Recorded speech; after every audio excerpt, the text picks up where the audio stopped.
बरस रही है, फिर भी वह प्राणी, वह व्यक्ति इस भावसागर को पार करने का प्रयास नहीं करता है, तो वो स्वयं का हत्यारा है।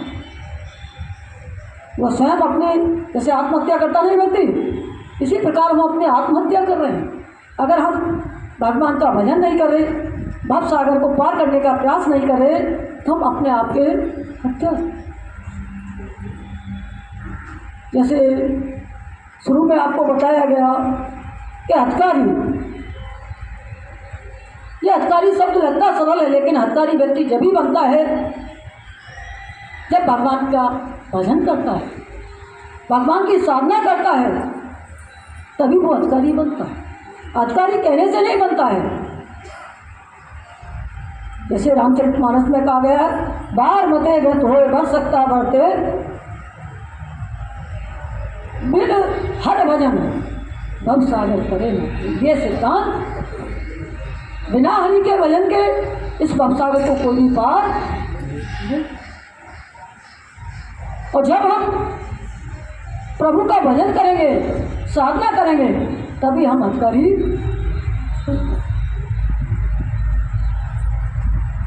मरते दम तक ये पेट रूपी गड्ढा किसी का नहीं बनता, और ना ही मरते दम तक आपके अंदर जो विषय वासना है, जो क्रियाकलाप है, जो जैसे भी हैं, वो शांत होंगे। वो शांत जब भी होते हैं जब हम पर भगवान की कृपा। और भगवान की कृपा कब होगी? जब हमारा मन स्थिर होगा, जब मन हमारा शांत होगा, तब हम भगवान का स्मरण करेंगे, तब हम भगवान की कृपा को। भगवान ने कहा है, दुखेशु अनधिक मना सुखेशु विगत ईश्वर। दुख आने पर जिसका मन विचलित नहीं होता है, और सुख प्राप्त हो जाए तो ज़्यादा हर्ष नहीं, कोई वो नहीं है। बीत राग रहे को, यानी जिसके अंदर न राग है, न क्रोध है, न द्वेष है, वही उस परम शांति को, उसी को मुनि कहते। इस तरह मुनि, उसी प्राणी को मुनि की संज्ञा दी जाती। मुनि का मतलब होता है जिसका मन शुष्क हो, न जिस पर कोई सुख का प्रभाव पड़े, न दुख का पड़े, न खाने का पड़े, न पीने का पड़े, किसी बात की भी उसे कोई परवाह। जब तक हम दुख सुख का स्मरण करते रहेंगे, देखो दुख सुख तो जो हम करके आए हैं जन्म जन्मांतर में, उसके प्रारब्ध बस हमको भोगने ही पड़े। जैसे अभी हाकिम सिंह आए और रास्ते में प्रभु कृपा से उनका संस्कार कट गया। कितना बड़ा था, कितने छोटे में कटा, ये तो प्रभु ही जानते हैं। जब कर्ण अर्जुन पे वार करता था महाभारत के युद्ध में, जब अर्जुन पर कर्ण वार करता था, तो भगवान अपने पैर के अंगूठे से बार बार अर्जुन के रथ को दबा देते थे। और ये बात अर्जुन को कभी भी पता नहीं। यही ईश्वरीय कृपा होती है, यही गुरु की कृपा होती है कि गुरुदेव कृपा करते हैं, लेकिन भक्त को पता नहीं रहता। और भक्त क्या कहता है, मैं भजन कर रहा था,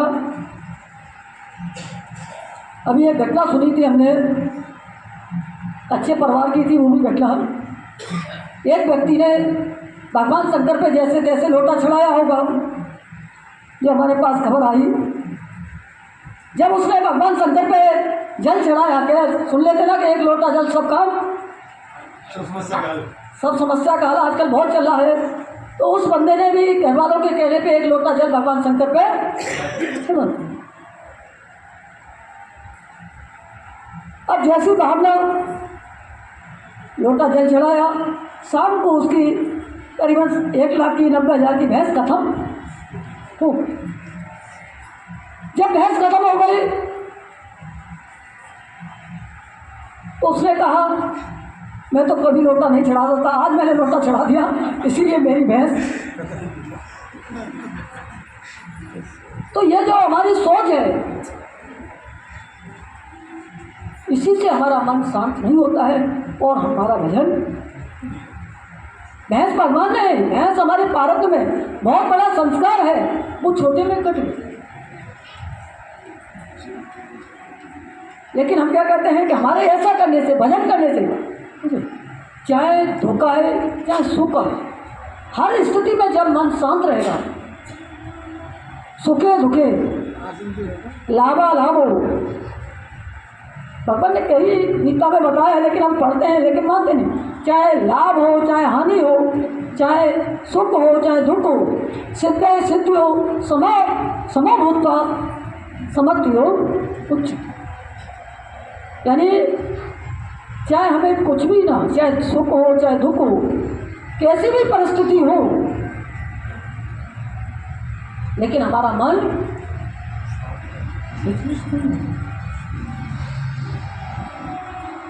अगर हमारा मन विचलित होता है तो हम भगवान का भजन, और एक भजन करने वाले को, साधक को संसार की बातों की तरफ ध्यान नहीं देना। अगर हम संसार की तरफ ध्यान देते रहेंगे तो हम भगवान की तरफ ध्यान, अगर कोई हमारे को कष्ट आ गया तो उसमें भी हमें प्रभु कृपा समझ, ना कि दुख आने पे हम हाय हाय चिल्लाने लगे, और सुख आ जाए तो फिर खुशी के मारे 2 बार जोर से हर हर महादेव कह दें। नहीं समझ में, अगर हमारे का काम बन गया तो जोर से बोलिए महाप्रभु जी महाराज की, और दुख आ गया तो कान में उंगली दे ले कि हम नहीं सुन रहे जयकारा। ऐसी अगर स्थिति होती है, उस व्यक्ति का कभी भी उद्धार उसी का होता है, प्रभु कृपा उसी पर होती है जो हर स्थिति में, चाहे आपको शारीरिक रोग हो, समझा, चाहे शारीरिक कष्ट हो, कौन सा दैविक भौतिकता, अगर ये आपको सता रहे हैं तो कहीं ना कहीं आपका प्रारब्ध है, आप पिछले जन्म में करके। और जब आप भगवान का भजन करना चालू कर दोगे, हर समय सुमरन करना चालू कर दोगे, तो जो ये दैविक भौतिकता पे है ना, तीव्रता राम राज्य काहू, जब हमारे अंदर प्रभु का राज्य हो जाएगा, हमारे हृदय पे कौन विराजमान हो जाएंगे? भगवान प्रभु जी। तो हमको कोई भी, लेकिन हम प्रभु जी तक, अभी एक भजन लास्ट में गाया था, सेवा में लगाए रखना, बहुत ये बार बार भजन गाया जाता है, हर सत्संग में गाया जाता है, लेकिन जो गाते हैं उनके लिए तो लगता है प्रभु जी को उनके घर पर जाना पड़ेगा।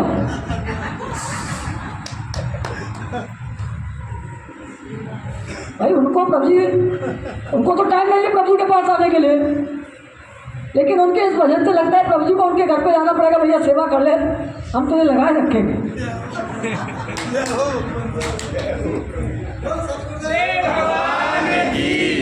सेवा के लिए व्यक्ति को आना पड़ेगा, मंदिर में जाना पड़ेगा। अभी एक भजन में शब्द आया था कि पुजारी, गुफा का पुजारी, हम भजन बनाते, अरे गुफा का पुजारी क्या, गुफा का सेवक ही बन जाए। पुजारी तो हम बहुत बड़ी ऊंची पोस्ट है, अगर हम गुफा के सेवक बन जाएं तो समझ लो हमारा जीवन सफल हो, क्योंकि वो धाम ऐसा नहीं है, उसकी सेवा भी उसी व्यक्ति को प्राप्त होती है जिसने कई जन्म लगातार तप किया। उस धाम में सिद्ध महात्मा भी आने के लिए तरसते, लेकिन हम हल्के में इसलिए लेते हैं, क्यों हल्के में लेते हैं?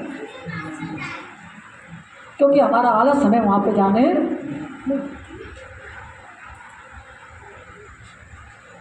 सिद्ध गुफा जैसा धाम, सिद्ध धाम वैसे तो है हर कोई, लेकिन ऐसा धाम आसपास आपको कहीं नहीं। नहीं मिलेगा। सिर्फ हिमालय के अलावा यहाँ आसपास आप वृंदावन एक अलग चीज़ है, जो कि वो भी भगवान का धाम है। मथुरा, काशी ये धाम है। इसी प्रकार से दुर्गा भी धाम।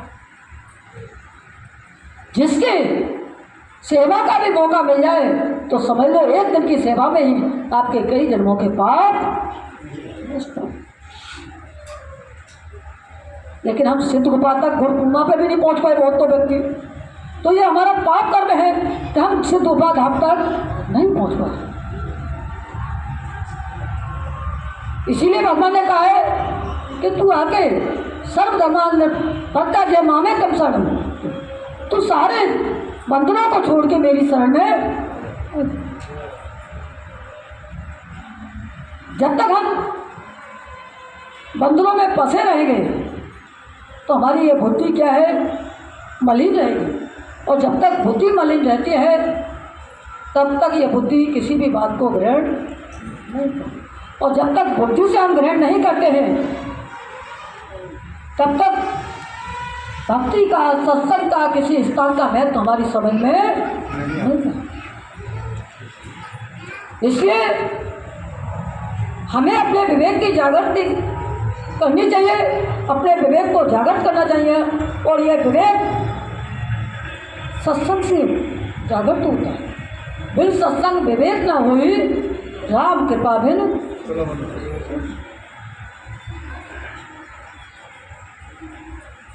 जब हम प्रभु का संग करेंगे, प्रभु के नाम का सत्संग करेंगे, साधु संतों का संग करेंगे, तभी हमारा विवेक जागृत हो। और जिस व्यक्ति का विवेक जागृत हो जाता है तो फिर उसके अंदर आलस्य नहीं रहता, वो पहचान करने लगता है, उसकी समझ में आने लगता है कि मुझे क्या कर्म करना चाहिए और क्या नहीं। फिर उसको ये जो सुख दुख है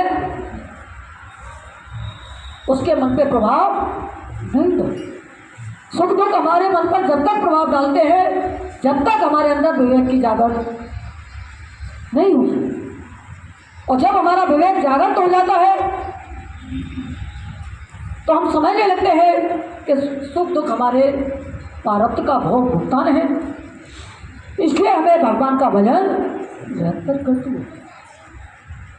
ऐसे ही एक भगवान शंकर के भक्त थे, सगया नाम के ब्राह्मण। भगवान शंकर के अनंत भक्त थे, सुधर्मा नामक ब्राह्मण। दिन रात भगवान की सेवा करते, विद्वान भी थे, लेकिन उनके कोई संतान नहीं थे। उनकी पत्नी बार बार कहती थी, सुधया नाम की उनकी पत्नी थी, बार बार कहती थी कि आप कोई उपाय कीजिए, आप तो विद्वान हो, जिससे कोई संतान की प्राप्ति हो जाए। और ब्राह्मण देवता ने कहा कि जब हमारे प्रभु की कृपा होगी तो हो जाएगा, नहीं है तो नहीं है, इसमें हमें कोई भी चिंता करने की आवश्यकता नहीं। जो भोलेनाथ की इच्छा होगी। लेकिन पत्नी के बार बार अन्य विनय करने पर उन ब्राह्मण देवता ने कई अनुष्ठान किए, लेकिन फिर भी कोई सफलता नहीं। कहीं भगवान शंकर के अनुष्ठान करने पर कोई सफलता नहीं मिली, फिर भी वो भक्ति भाव में डूबे रहे, भजन में लगे रहे। उनको इस बात की कोई भी मन में दुख नहीं था कि मैंने इतनी साधना की फिर भी मुझको कोई फल की प्राप्ति नहीं। एक दिन उनकी पत्नी ने उनको समझाया कि आप ऐसा करो, जब कोई हमारे संतान नहीं है तो आप मेरी छोटी बहन से शादी कर लो दूसरी, जिससे प्रभु की कृपा से कोई संतान हमको प्राप्त हो। ब्राह्मण देवता यानी सुग्राम वाले समझाया पत्नी को कि आज तो तुम कह रही हो, लेकिन कल तुमको ही उससे द्वेष हो जाएगा और तुम उसके प्रति हिस्सा भावना रखने लगोगी, तुमको ही कष्ट होगा, इसलिए मैं दूसरी शादी। लेकिन पत्नी ने बार बार समझाया तो ब्राह्मण देवता ने, देखिए हत्कारी शब्द जो बोला जाता है, हर व्यक्ति की पहचान माँ बाप से होती है कि ये फलाने का पुत्र है, ये फलाने की पुत्री है। जब पुत्र IAS PCS हो जाता है या किसी और उच्च पद पर निकल जाता है, कोई भी उसका वो, तो उस पुत्र के नाम से माता पिता की पहचान होती है कि नहीं होती है कि ये फलाने के माँ बाप हैं। फिर ये नहीं कहता कि इसके वो पुत्र हैं। इसी प्रकार जब भक्त भक्ति करता है, जब भक्त भक्ति करता है तो भगवान की पहचान भी भक्त के नाम से। यह भक्ति की ताकत है, लेकिन हम भक्ति नहीं कर रहे, तभी तक हम गिड़गिड़ा रहे हैं। गिड़गिड़ाएंगे क्योंकि हम कर्म कर रहे नहीं है, मांगेंगे हम, देने वाला दे रहा नहीं दे रहा है, कब तक देगा ये बताइए। अब कहते हैं व्यक्ति, जैसे सुनते हैं प्रभु जी की कृपा, प्रभु जी की कृपा एक नहीं, प्रभु जी की कृपा आप सुरेंद्र सिंह से सुनना, वो तो दिन रात कर रहे हैं। ऐसा प्रभु कृपा, अभी ये बच्ची गई थी गाजियाबाद से आई थी, ऐसा नहीं, प्रभु की कृपा, प्रभु जी की कृपा सब पे है, लेकिन अगर किसी पे नहीं है तो कहीं ना कहीं उसकी भक्ति में तो हमें ऐसी भक्ति करनी चाहिए कि हमारे नाम से भगवान का नाम क्या नाम। जब वो पत्नी जिद कर रही तो ब्राह्मण देवता तैयार हो गए, उन्होंने दूसरी शादी कर ली। दूसरी शादी कर ली, भगवान शंकर के आराधना में लगे रहते थे। वो जो पत्नी आई वो भी भगवान शिव की बड़ी भक्त थी। बड़ी बहन के कहने पर रोजाना वो 108 शिवलिंग माटी की बनाती थी, पूजन करती थी, और पूजन करने के बाद फिर उनको एक तालाब में विसर्जन करती। ऐसे करते करते कई साल बीत गए, उनको एक पुत्र की प्राप्ति, भोलेनाथ की कृपा से एक पुत्र की प्राप्ति। धीरे धीरे प्रभु कृपा से पुत्र बड़ा हो गया। बड़ा होने के बाद उसकी शादी हो गई। जब शादी होकर घर में आई तो जो बहू थी वो अपनी सास का कहना ज़्यादा मानती थी। इधर ब्राह्मण देवता भी पुत्र प्राप्ति के बाद अपनी छोटी पत्नी को ज़्यादा मानने लगे। इस बात से बड़ी पत्नी को बड़ा कष्ट होने लगा। बहनी बहन थी, लेकिन बड़ी पत्नी को बड़ा कष्ट होने लगा, दुख हुआ। तो जो व्यक्ति भजन नहीं करते उन पर ही दुख का प्रभाव पड़ता है। ये वैसे ध्यान रखिए, रात में भय लगना, दुख का प्रभाव होना, सुख का प्रभाव होना, पैसे से का घमंड आना, सुंदरता का घमंड आना, पद का घमंड, ये सब उन व्यक्तियों के अंदर आता है जिनके अंदर भगवान का भजन, और जिनके अंदर अगर थोड़ा सा भी भगवान की भक्ति है, उन्हें कुछ भी मिल जाए, वो 20 साल पहले जैसे होंगे आपको 20 साल बाद भी वैसे ही मिले। बदलाव किस में आता है? जिनके अंदर भक्ति। आपने कभी भक्त के आगे देखिए, प्रधान बन जाइए आप, प्रधान बनने के बाद 5 साल बाद आपको क्या कहा जाएगा? भूतपूर्व प्रधान, यानी आपको भूत से जोड़ दिया गया। आप IAS बन जाइए, PCS बन जाइए, कुछ भी बन जाइए, लेकिन रिटायरमेंट के बाद आपसे क्या कहा जाएगा? भूतपूर्व कहा जाता है। लेकिन मरते दम तक किसी भक्त के आगे भूतपूर्व लिखा। सोचिए, भक्त ना तो कभी रिटायर होता है, ना कभी पद से गिरता है, उसका पद बढ़ता ही चला जाता है। वो कभी भी अपने पद से रिटायर नहीं होता है, ना गिरता है, वास्तव में भक्त है, इसलिए उसके आगे भूतपूर्व। बाकी सब अपने अपने अभिमान के कारण, घमंड के कारण अपने अपने पद से धीरे धीरे हटा दिए जाते हैं, लेकिन भक्त को कोई भी हटाने वाला नहीं है। इसीलिए किसी भी भक्त के आगे आज तक भूत पूर्व शब्द। अब जब वो ज़्यादा दुखी हो गए, सुबह तो एक दिन रात में उसने विचार किया और क्रोध में आके उसी पुत्र के टुकड़े टुकड़े और टुकड़े टुकड़े करके, क्योंकि द्वेष, राग और द्वेष ये दोनों हमारे परम शत्रु। हम क्या करते हैं? कर्म इंद्रियाणि संयम में या आस्ते मनसा है स्मरण। कभी कभी व्यक्ति क्या करता है कि अपनी कर्म इंद्रियाणि दिखावे में तो वो बहुत बड़ा वैरागी, त्यागी, लेकिन मन से हमेशा ये चाहता रहता है कि हर चीज़ मुझको प्राप्त। वैसे मैं पैसा नहीं छूंगा, मुझे पैसे की कोई लालच नहीं है, और मन से ये विचार है कि आगे वाला 1 लाख दे दे तो बहुत बढ़िया है। सोच तो यही रहा मन ही मन में। और कभी कभी इसमें बहुत से व्यक्ति धोखा खा जाते हैं, जो दावत में जाते हैं और जैसी 2 पूरी परसी गई, तीसरी पूरी पे वो यूँ कर देते हैं, यानी कर्म दिया, यानी उन्होंने दिखावे में यह कर दिया, आगे वाले ने सच मान लिया, वो फिर नहीं होता। अब वो मन से स्पष्ट करते हैं कि कोई कैसे ही आ जाए परोसने वाला, दोबारा से कोई पूछने वाला आ जाए कि आप पूरी लोगे या नहीं लोगे।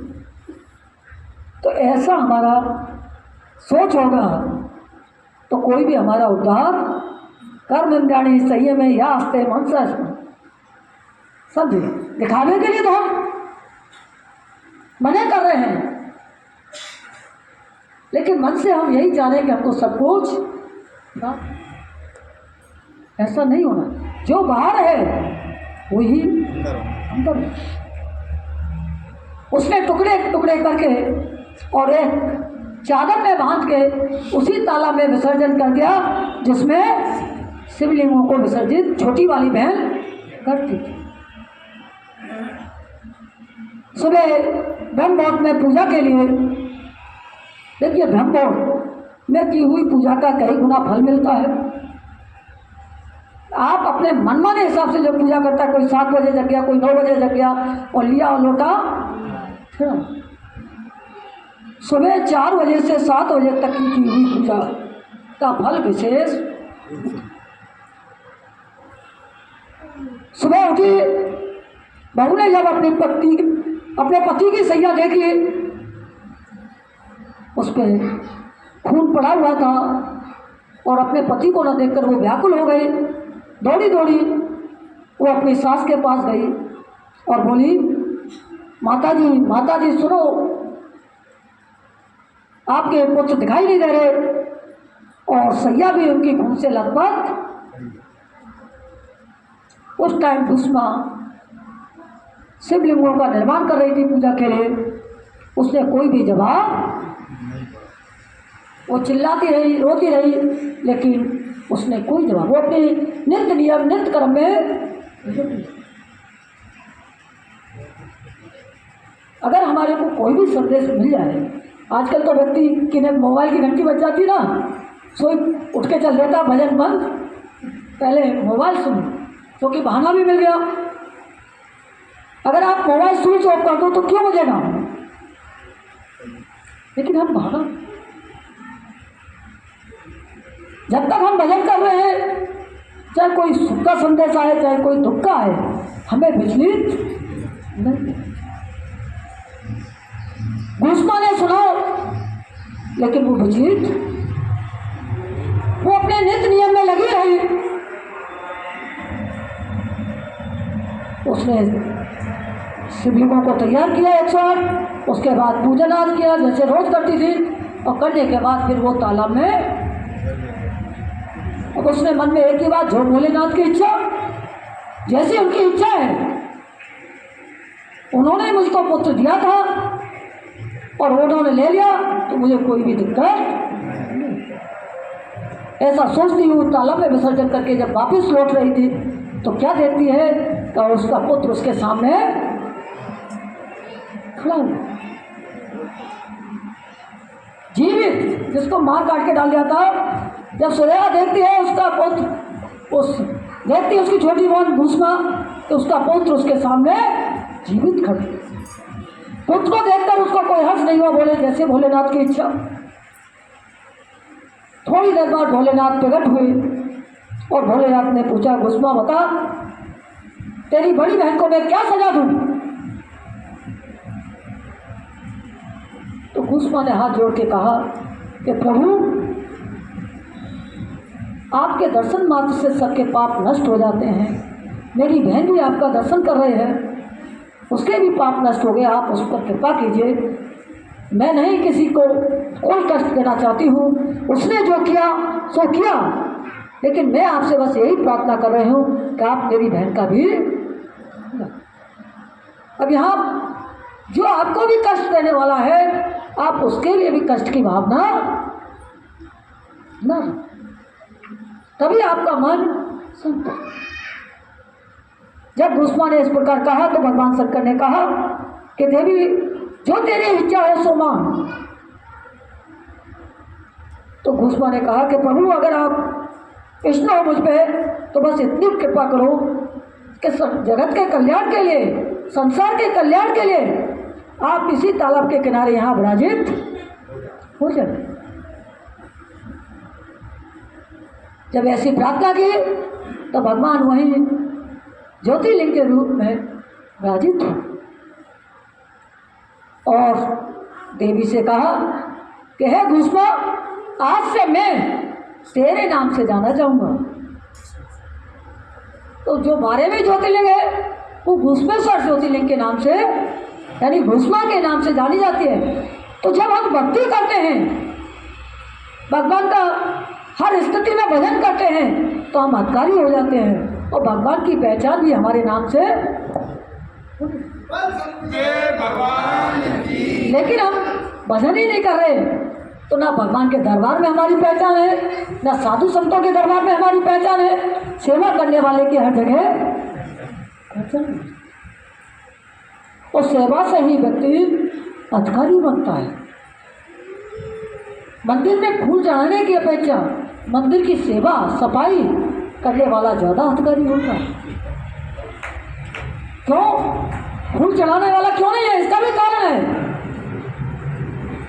आप मंदिर गए, मंदिर की शोभा के लिए, मंदिर की सुंदरता के लिए, मंदिर की सजावट के लिए किसी ने वहाँ फूल लगाए हैं, पौधे लगाए हैं, और तुम गए और तुमने उसी में से तोड़ा बिना पूछे। एक तो जब हम बिना पूछे किसी चीज़ को लेते हैं, चाहे वो मंदिर की हो या किसी के घर की हो, तो ये हम पाप कर्म, और उन्हीं फूलों को तोड़ के हम वहीं के वहीं मंदिर में छिपा देते हैं। हम तो सोचते हैं कि हमने बहुत बड़ी पूजा कर दी, लेकिन नहीं की। पूजा के साथ साथ हमने गलत कर्म भी। एक बच्चा आए थे, 2 बच्चे थे, एक ही माँ बाप के थे, ज़्यादा बड़े नहीं थे, 5-6 साल के थे। एक 5 का था, एक 6-7 साल का था। दोनों भाई भाई थे। एक ने फूल तोड़ लिए यहीं आश्रम से, तो दूसरे ने भी तोड़ लिए। वो गया, वो चढ़ाया मंदिर में। दूसरा आया हमारे पास दौड़ा दौड़ा, गुरुजी देखिए बच्चे की बुद्धि, गुरुजी उसने फूल तोड़ लिए हैं और आपसे पूछा नहीं है। उसने आके शिकायत की कि गुरुजी, मेरे छोटे भाई ने फूल तोड़ लिए हैं और आपसे पूछा नहीं है, और मंदिर में चढ़ाने चला गया है। हमने कहा भाई तेरे हाथ में भी तो लग रहा है, तेरे भी कौन सा हमसे पूछा है? जिसकी तू शिकायत करने आया तो तेने भी तो तोड़ लिया है। क्या उसका जवाब देखिए, मैंने मन ही मन में भगवान से पूछ लिया। इसे कहते हैं विवेक। हर बात को यानी व्यक्ति अपने, तो छोटे बच्चे में भी ये ज्ञान है कि भगवान से पूछ के, और बात की है नहीं, बात यह है कि उस छोटे से ना, इसीलिए तो बच्चे को भगवान का स्वरूप कहा जाता है। तो उसको मालूम है कि आश्रम की चीज या मंदिर की चीज पूछ के।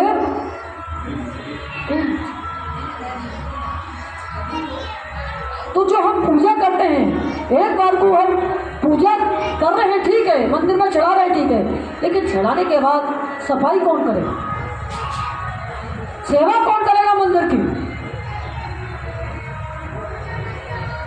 जिस प्रकार हम अपने आप को सजाते हैं, उसी प्रकार हमको मंदिर, आप जितनी भी धार्मिक धरोहर हैं, जितने भी धार्मिक स्थल हैं, ये मन में संकल्प करना चाहिए, ये विचार रखना चाहिए कि कहीं भी धार्मिक स्थान पर, पवित्र स्थान पर कोई गंदगी है तो हम उसकी सफाई अवश्य। यही सच्ची सेवा है और यही भगवान की। और सेवा करते करते आपके अहंकार का अपने आप नाश हो, शांत हो जाएगा अहंकार। सेवा करने वाले में कभी भी अहंकार की वृद्धि होती है, जैसे पैसे का, जैसे अपने बल का, जैसे अपने सुंदरता का, किसी का भी विचार होता है उसके अंदर अहंकार अवश्य आएगा। लेकिन जो प्रभु का भक्त है, दास है, उसके अंदर ना तो ज्ञान का अहंकार आएगा, ना बल का आएगा, ना ही पैसे का आएगा, किसी भी चीज़ का नहीं आएगा। क्यों? उसने अपने आप को प्रभु चरणों में, और समर्पित व्यक्ति का इस संसार में कुछ भी नहीं होता है जो भगवान का है। इसलिए अहंकार से बचने के लिए हमें अपने आप को प्रभु चरणों में समर्पित कर, फिर उनका भजन करना चाहिए। ध्याय कामान सर्वान पुमान जगत निष्पे नमो अहंकार ऐसा शांति। संपूर्ण कामना को त्याग कर, संपूर्ण इच्छाओं को त्याग कर, बिल्कुल निष्पन्न, किसी में कोई आसक्ति नहीं, किसी भी चीज़ की चाहत नहीं, तब हम भगवान का भजन करेंगे तो हमारा जो घमंड है, जो हमारा अहंकार है, वो अपने आप शांत हो। इसलिए सब कुछ भगवान के चरणों में समर्पित करके भगवान का आनंद भाव से चिंतन करना चाहिए। और जो व्यक्ति भगवान का आनंद भाव से चिंतन करता है, भगवान का भजन करता है, भगवान अपना बड़ हस्त सदैव उस पर बनाए रखते हैं, हर समय उसे अपनी गोदी में ही बिठाए रखते हैं, उसका सारा भार अपने ऊपर रखते हैं। इसलिए हमें आनंद भाव से, आनंद भाव का मतलब होता है निरंतर भगवान का चिंतन, भगवान के नाम का स्मरण, भगवान के मंत्र का जाप करते रहना चाहिए। अनन्य चित्तो माम ये जना पर्योपास्ते ऐसा नित्य अभियोग का नाम योग है।